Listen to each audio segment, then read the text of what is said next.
Mes chers compatriotes, en décidant de réunir le Parlement en congrès, le président de la Côte d'Ivoire a posé le premier acte, incontestablement biaisé, d'une réforme de notre Constitution. Je salue, une fois n'est pas coutume, la décision de se conformer enfin aux dispositions de notre loi fondamentale qui lui interdisent formellement de briguer un troisième mandat. On l'aura compris, cette annonce est destinée à séduire l'opinion publique internationale, à obtenir la bienveillante complaisance de celle-ci et surtout à détourner l'attention du peuple des vrais enjeux, à savoir le tripatouillage de notre Constitution pour asseoir le règne d'un clan ad vitam aeternam. La malice politique qui vise à capitaliser cette non-candidature ne doit pas faire diversion. Renoncer à violer la Constitution, excuser du peu, est la moindre des choses. Cela n'en rend pas moins condamnable le dessein présidentiel totalement assumé de transférer le pouvoir à un successeur choisi.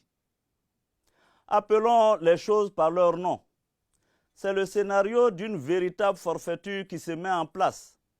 Le pouvoir appartient au peuple. C'est indéniable. Ce n'est ni un héritage, ni un legs. Il ne se transfère pas. C'est au seul peuple de Côte d'Ivoire d'élire le président de la République.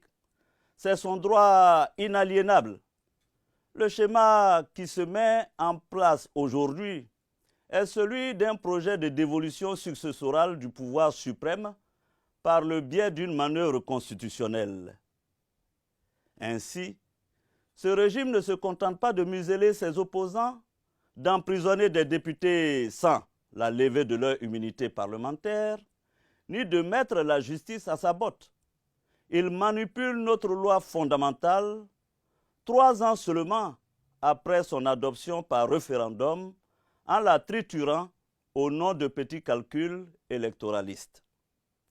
Le déni de démocratie est patent, car, à double titre, cette réforme est inacceptable. La méthode d'abord.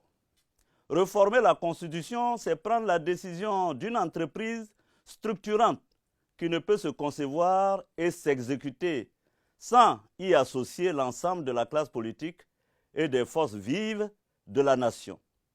Pour ma part, j'estime qu'un pouvoir loyal et responsable ne peut prétendre engager un tel chantier sans privilégier une procédure référendaire seule à même de susciter une large adhésion et lui conférer une réelle légitimité. La Constitution appartient à tous les citoyens. Ici, c'est un homme seul qui, de façon autoritaire et sans la moindre concertation, décide de la soumettre à son bon vouloir. Le temps, ensuite. À cette démarche singulière s'ajoute une gestion du temps parfaitement inique. Ainsi, en Côte d'Ivoire, on réforme la Constitution moins de 7 mois avant une élection présidentielle.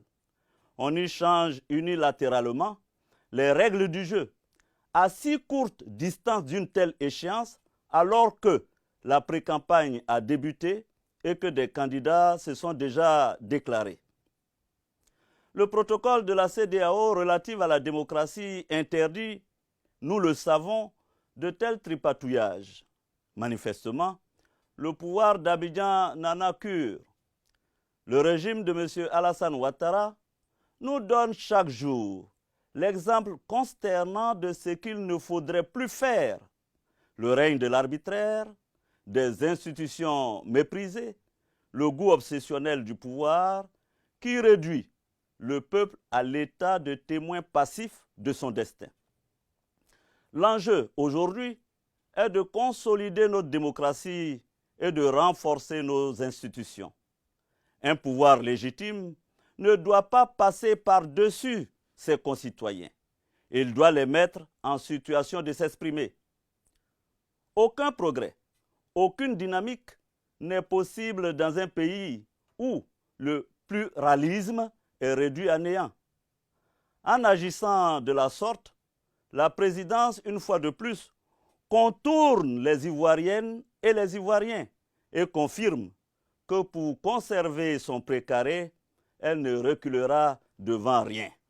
Ce faisant, elle prend le risque inconsidéré de diviser encore un peu plus notre société, d'alimenter un climat de tension comme celui que notre pays a malheureusement connu il y a 10 ans. Ce souvenir funeste devrait conduire à la mesure, à l'esprit de rassemblement et de réconciliation, ainsi qu'au respect de nos règles communes.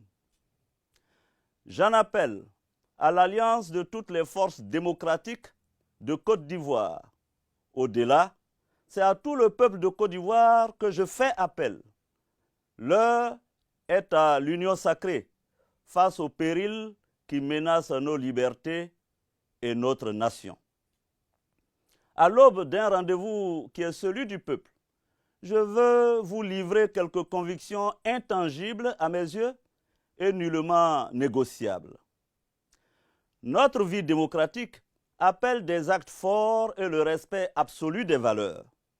Notre vie démocratique implique une élection présidentielle authentiquement inclusive et transparente.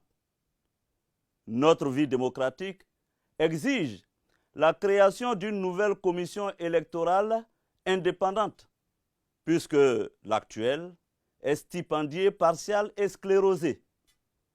Et j'ajouterai ceci, notre vie démocratique doit pouvoir mobiliser tous les citoyens à égalité.